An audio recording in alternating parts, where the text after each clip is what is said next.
Hearts and Hands by O. Henry. At Denver, there was an influx of passengers into the coaches on the eastbound B and AMP-M Express. In one coach, there sat a very pretty young woman dressed in elegant taste and surrounded by all the luxurious comforts of an experienced traveler. Among the newcomers were two young men, one of handsome presence with a bold, frank countenance and manner, the other a ruffled, glum-faced person, heavily built and roughly dressed. The two were handcuffed together. As they passed down the aisle of the coach, the only vacant seat offered was a reversed one facing the attractive young woman. Here the linked couple seated themselves.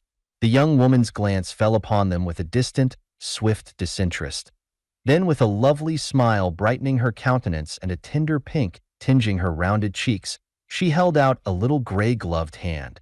When she spoke, her voice, full, sweet, and deliberate, proclaimed that its owner was accustomed to speak and be heard. "Well, Mr. Easton, if you will make me speak first, I suppose I must. Don't you ever recognize old friends when you meet them in the West?" The younger man roused himself sharply at the sound of her voice, seemed to struggle with a slight embarrassment which he threw off instantly, and then clasped her fingers with his left hand. "It's Miss Fairchild," he said with a smile. "I'll ask you to excuse the other hand. It's otherwise engaged just at present." He slightly raised his right hand, bound at the wrist by the shining bracelet, to the left one of his companion. The glad look in the girl's eyes slowly changed to a bewildered horror. The glow faded from her cheeks. Her lips parted in a vague, relaxing distress. Easton, with a little laugh, as if amused, was about to speak again when the other forestalled him. The glum-faced man had been watching the girl's countenance with veiled glances from his keen, shrewd eyes. "You'll excuse me for speaking, miss, but I see you're acquainted with the marshal here.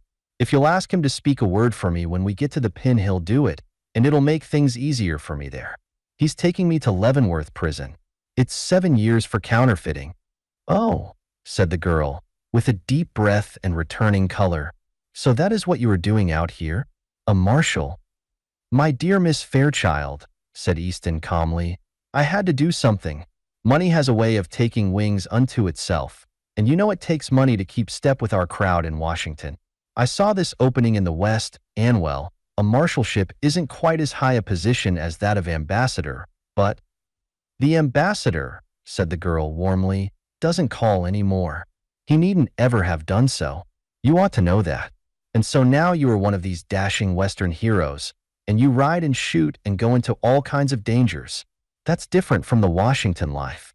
You have been missed from the old crowd." The girl's eyes, fascinated, went back, widening a little, to rest upon the glittering handcuffs.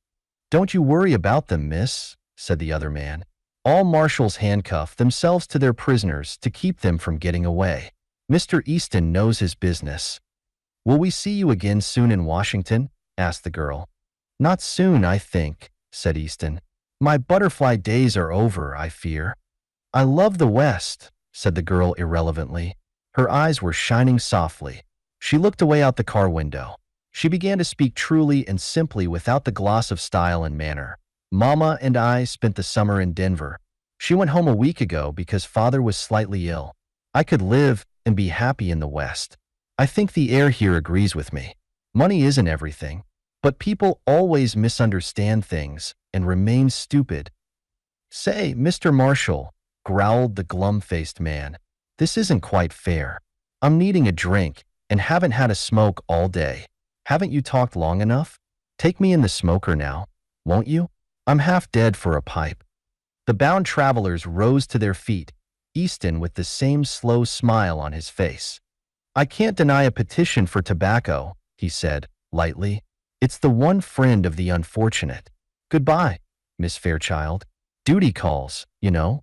He held out his hand for a farewell. "It's too bad you are not going east," she said, reclothing herself with manner and style. "But you must go on to Leavenworth, I suppose?" "Yes," said Easton, "I must go on to Leavenworth." The two men sidled down the aisle into the smoker. The two passengers in a seat nearby had heard most of the conversation. Said one of them, "That marshal's a good sort of chap. Some of these Western fellows are all right. Pretty young to hold an office like that, isn't he? Asked the other. Young, exclaimed the first speaker. Why-oh, didn't you catch on? Say, did you ever know an officer to handcuff a prisoner to his right hand?